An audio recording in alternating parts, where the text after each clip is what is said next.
আজকের আলাপের বিষয় হইতে পারে যে বিএনপির রাজনীতির মূল সংকটটা কোথায়। এটা আলাপ করাটা জরুরি হয়ে পড়ছে, কারণ অনেকে মনে করতেছেন যে বিএনপির সাথে কেন আমাদের দূরত্বটা বাড়ছে। আমরা অনেকেই যারা বিএনপির সাথে হাসিনা হটাও আন্দোলন করছি, তাদের সাথে বিএনপির একটা দৃশ্যমান দূরত্ব তো তৈরি হয়েছে। তার সঙ্গত কারণও আছে, সেই কারণগুলো নানা সময় বলা হয়েছে, আবার আলাদা করে করার দরকার আছে বলে মনে করি না। কিন্তু বিএনপির সাথে এই সংকটটা কি হঠাৎ করে তৈরি হয়েছে? না, এই সংকট অনেক আগে থেকেই ছিল। সেজন্য হাসিনা হটানোর লড়াইয়ে সে নেতৃত্ব দিতে পারে নাই। বাংলাদেশের সবচেয়ে বড় রাজনৈতিক দল হওয়ার পরেও সে 2024-এর বিপ্লবের নেতৃত্ব দিতে পারে নাই। শুরু করি বিএনপির যত ভুল নিয়ে। আসেন আল্লাহর নামে শুরু করি। বিএনপির সবচেয়ে বড় ভুল হইতেছে জিয়াউর রহমানের পজিশনিং শব্দটা মার্কেটিং এর শব্দ। আগে পজিশনিং শব্দ বলতে কি বোঝায় এটা বুঝেনি। এটাতে মার্কেটিং এ বলে প্রোডাক্ট পজিশনিং। এটা হলো মার্কেটিং এর একটা কৌশল, যার মাধ্যমে একটা পণ্যকে গ্রাহকদের মনে একটা নির্দিষ্ট এবং স্বতন্ত্র অবস্থানে স্থাপন করে দেয়। সহজ কথা, এটা হলো গ্রাহকদের মনে একটা ধারণা বা ভাবনা তৈরি করা যে পণ্যটা অন্য পণ্যের তুলনায় কিভাবে আলাদা, কিভাবে তাদের সমস্যা সমাধান করতে পারে। আমি একটা উদাহরণ দিই। ধরেন গাড়ির বাজারের পজিশনিং। ধরা যাক দুইটা গাড়ি আছে, গাড়ির নির্মাতা দুইটা, তাদের পণ্যের পজিশনিং করতেছে। মার্সিডিজ বেঞ্জ, এই যে মার্সিডিজ বেঞ্জ আর টয়োটা, দুইটাই গাড়ি একই কাজ করে, তাই না? কিন্তু কোন গাড়িটা কিনবেন, কে কিনবে? মার্সিডিজ বেঞ্জ এটা খুবই উঁচু মানের গাড়ি, বিলাসবহুল গাড়ি, আরামদায়ক গাড়ি, এটা সেফটি স্ট্যান্ডার্ড ভালো, মানে খুব স্পিডে যদি বাঘ ঘুরতে যায় তাও এটা উল্টায় পড়বে না। বড় লোকই দেখানোর জন্য আর কি, নিজের সম্পদশালী দেখানোর জন্য, সোজা কথায় ভাব শোধানোর জন্য লাগে আর কি।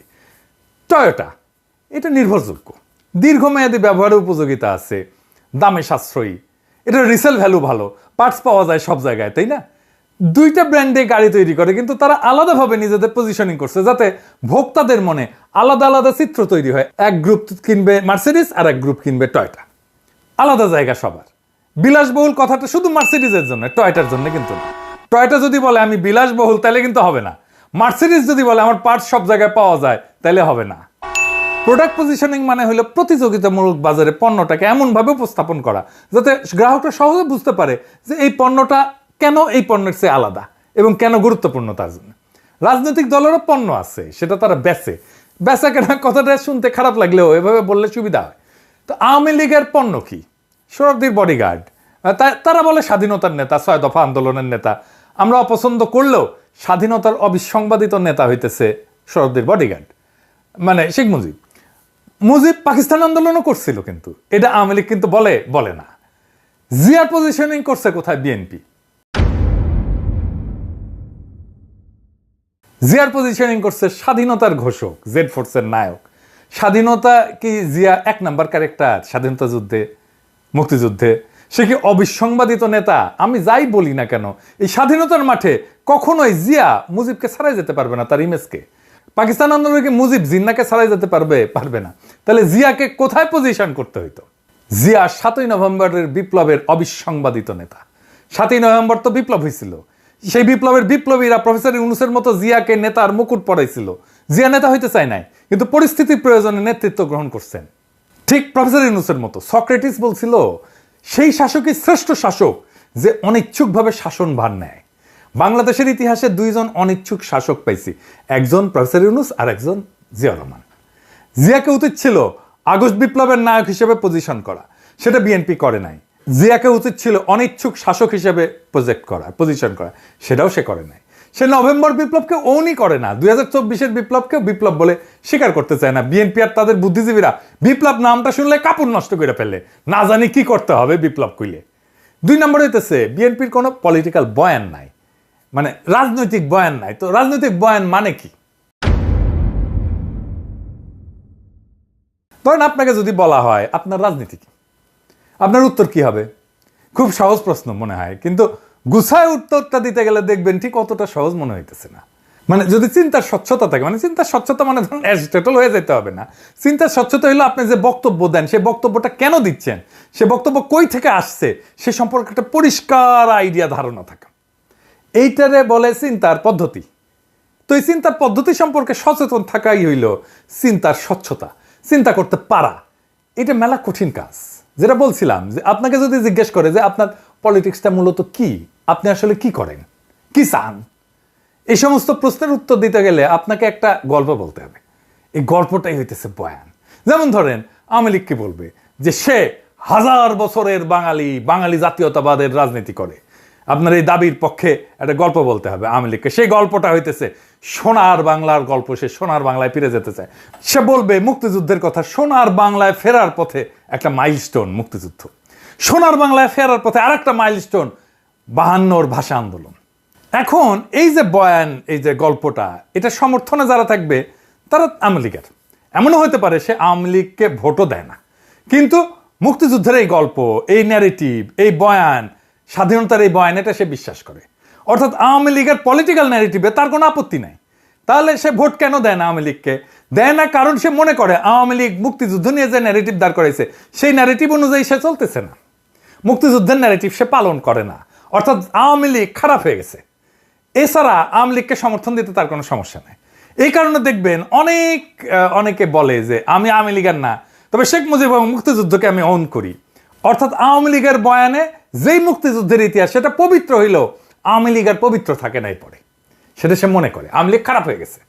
এই উদাহরণ দিই কয়েকটা, বুঝবেন আমি কাদেরকে বুঝাই। সিরাজুল ইসলাম চৌধুরী, আনু মোহাম্মদ, সিপিবি, এই যে বিএনপির ফজলুর রহমান, এমনকি মির্জা ফখরুল ইসলাম, এমনকি বিএনপির এখন সবগুলো নেতাই মোটামুটি আওয়ামী বয়ানে বিশ্বাস করে। তারা মুক্তিযুদ্ধে বিশ্বাস করে, তারা স্বাধীনতার যুদ্ধে বিশ্বাস করে, এবং আওয়ামী লীগ যেভাবে বলে 72-এর সংবিধান সেটাতেই বিশ্বাস করে।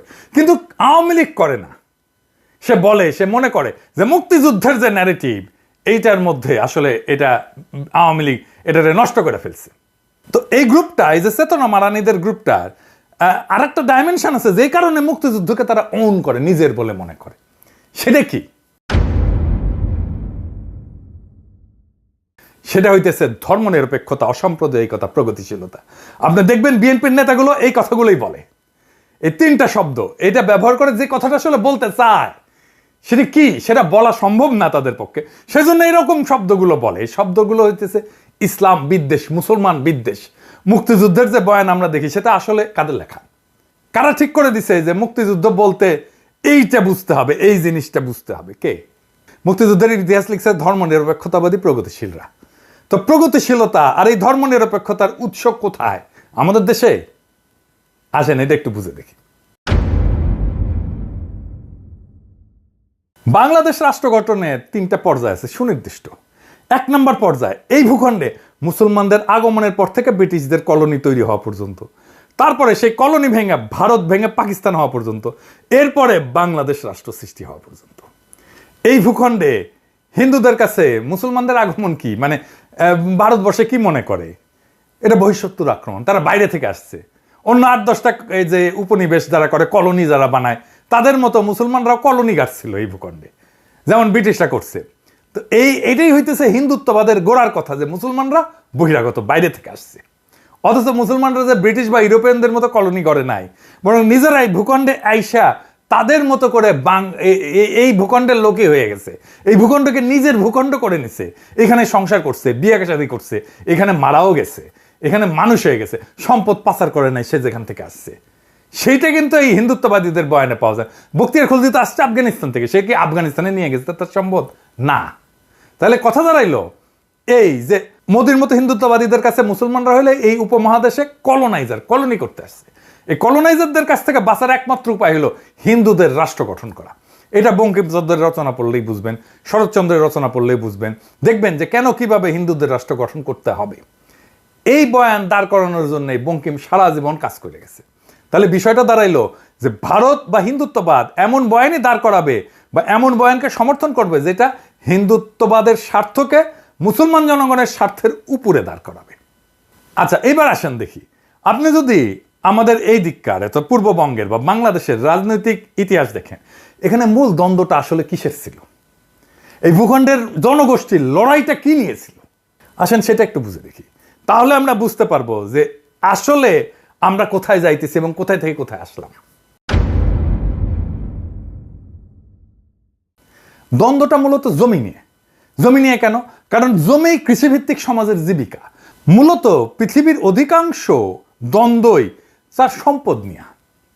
আমাদের কৃষিভিত্তিক সমাজের সম্পদ তো জমি, তাই দ্বন্দ্বটা জমি নিয়ে হওয়ার কথা।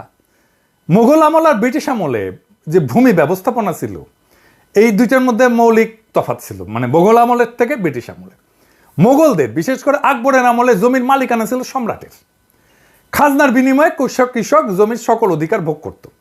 জমিদারের কাজ ছিল মূলত প্রশাসনিক, খাজনাটার মালিক ছিল না সে। খাজনাও ফসলের উৎপাদনের উপরে নির্ভর করত। কোনো বছর ফসল যদি ভালো হইতো খাজনা বাড়ত, উৎপাদন কম হইলে খাজনা কমে যেত। বাংলা অঞ্চলে ব্রিটিশরা চিরস্থায়ী বন্দোবস্ত চালু করার পরে এই ব্যবস্থার আমূল পরিবর্তন আসে। শুরু হয় আমাদের দুঃখ। কেমন সেটা? জমিদার হয়ে যায় ভূমির মালিক, আর কৃষক হয় খাজনা দেওয়ার মেশিন। ফসল ভালো হয়েছে কি খারাপ হয়েছে সেটা না, নির্দিষ্ট পরিমাণে খাজনা কৃষককে দিতে বাধ্য থাকতে হবে, একই পরিমাণে খাজনা। ফসল খারাপ হইলেও দিতে হবে, ভালো হইলে তো দিতে হবেই। মোগল এবং ব্রিটিশ আমলে জমিদারদের পার্সেন্টেজ করেন, তাহলে দেখবেন যে মোগল আমলে আনুমানিক 60 থেকে 70% জমিদার ছিল হিন্দু, বাকিটা মুসলমান এবং অন্যান্য ধর্মের।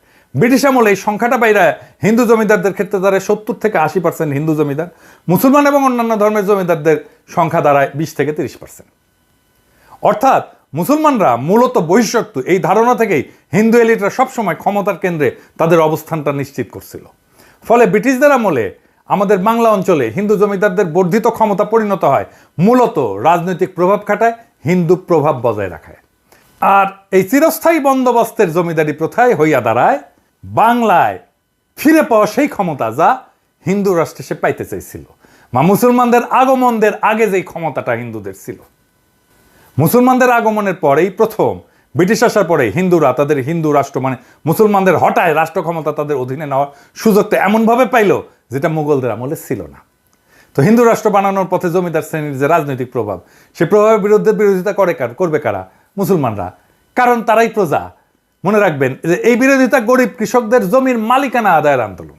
কৃষকদের দিক থেকে এই আন্দোলন কোনো মুসলমান রাষ্ট্র গঠনের স্বপ্ন না, বা মুসলমান রাজত্ব ফিরে পাওয়ার স্বপ্ন না, সে ধর্ম প্রতিষ্ঠাও করতে আসতেছে না। এটা স্রেফ জমিদারি প্রথার নিষ্পেষণের বিরুদ্ধে প্রতিবাদ। এই আন্দোলনের নেতৃত্ব কারা দিছে আপনি যদি নাম দেখেন, এইটা দেখেন ফকির মজনু শাহ, হাজী শরীয়তুল্লাহ, দুদু মিয়া, তিতুমির, নুরুদ্দিন। এই আন্দোলন করছে মুসলমান হিন্দু কৃষকেরা মিলে, যারা হিন্দু জমিদারদের নিষ্পেষণ থেকে বাঁচতে চাইছিল। বাংলা অঞ্চল মানে পূর্ব বাংলা অঞ্চল, আজকে যেটা বাংলাদেশ, সেটা মুসলমান অধ্যুষিত হয়। এখানে মুসলমানদের পরিচালিত বিদ্রোহগুলাই এই জনপদের জনগণের রাজনৈতিক চিন্তার গঠনে সবচেয়ে শক্তিশালী প্রভাব রাখছে। দেখেন হাজী শরীয়তুল্লাহ প্রশ্ন উঠাচ্ছে যে জমির মালিক তো আল্লাহ, কোনো মানুষ না, ফলে জমিদারদের এই জমির মালিকানা আমরা মেনে নেব কেন? একটা গান আছে এই ধারণার উপরে ভিত্তি করে, শুনছেন কিনা জানি না।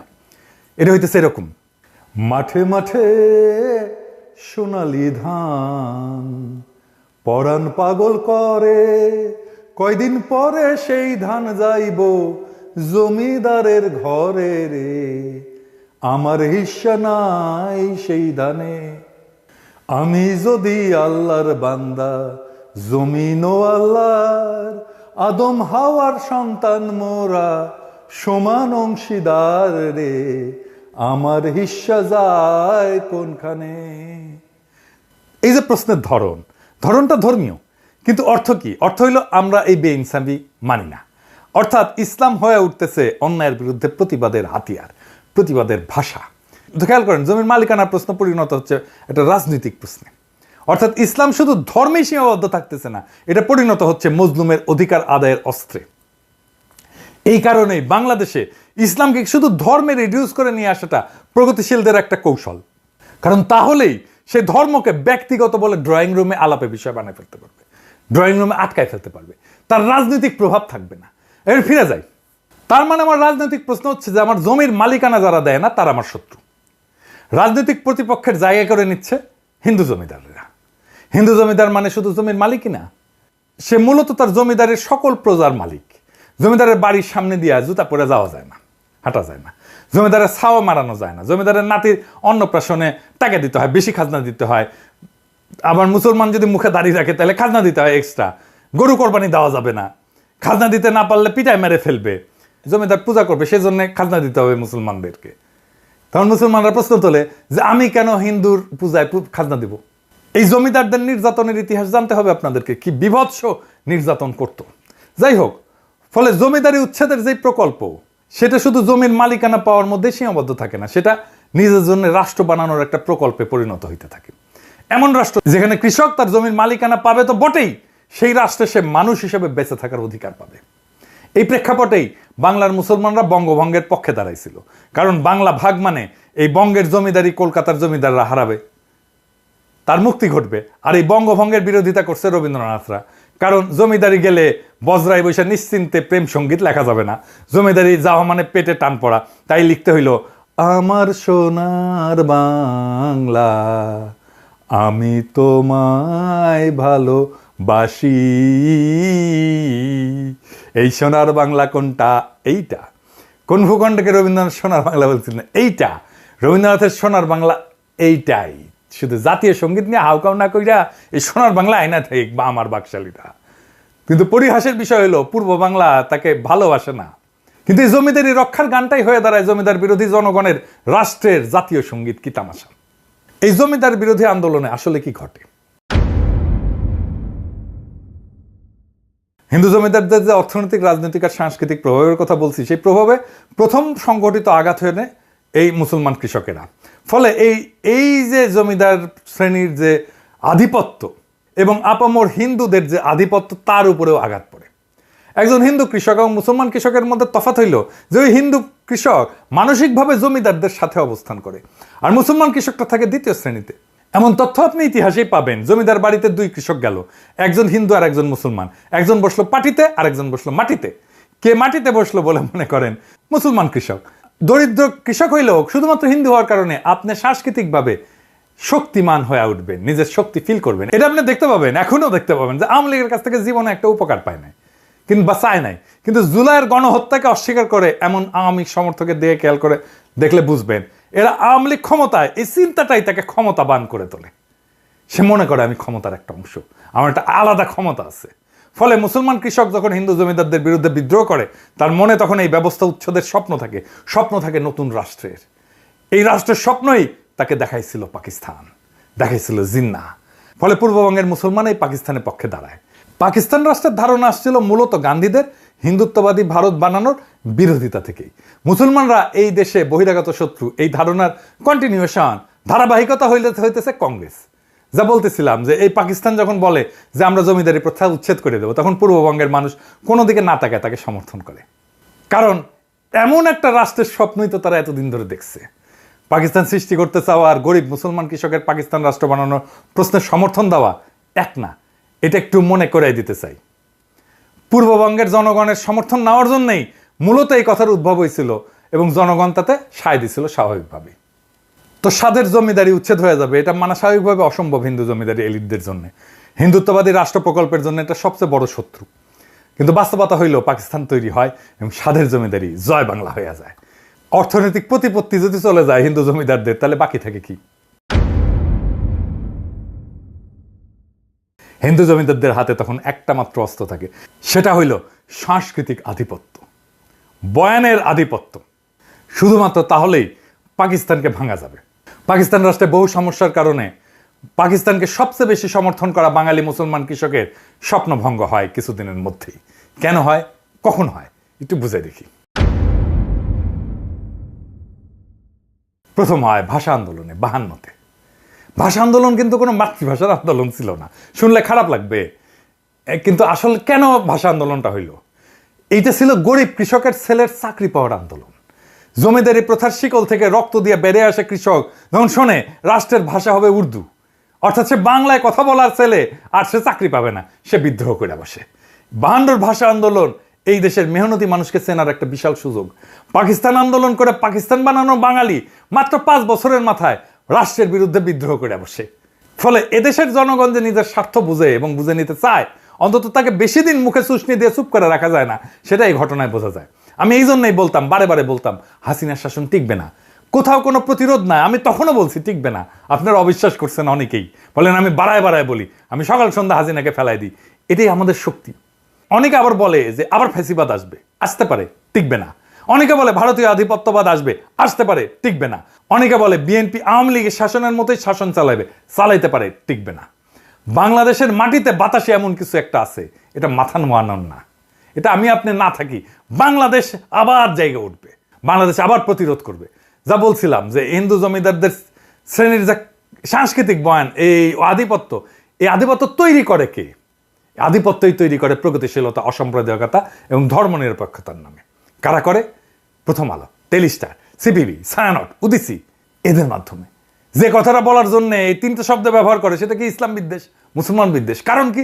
তার কারণেই মুসলমান তার শখের জমিদারি, তার হিন্দুত্ববাদী ভারত ভেঙে দিছে। ফলে তাদের গায়ের ধরে না পারি চিন্তার ক্ষমতা আমাদের নিচেই রাখবো। প্রমাণ দিই আপনাকে। যদি জিজ্ঞেস করা হয় একজন অসাম্প্রদায়িক প্রগতিশীল লোক বললে আপনার মাথায় কেমন চিত্র ভাইসা ওঠে, আমি উত্তরটা দেব না। তবে শুধু এটুকু বলবো যে আপনার মাথায় কোনো দাড়ি টুপিওয়ালা লোককে, মুসলমানকে অসাম্প্রদায়িক প্রগতিশীল বইলা মনে হবে না। মুক্তিযুদ্ধের পর থেকে আমাদের রাষ্ট্রের রাজনৈতিক বয়ান যেটা আধিপত্য করতেছে, সেই বয়ানে কি দাড়ি টুপি পরা কাউকে স্থান দেওয়া যায়? ভেবে দেখেন। আমাদের প্রধান বয়ানে দাড়ি টুপি পরা সবাই হলো পাকিস্তানি, এবং জাফর ইকবালদের মতো সবাইকে পাকিস্তান পাঠিয়ে দিতে হবে।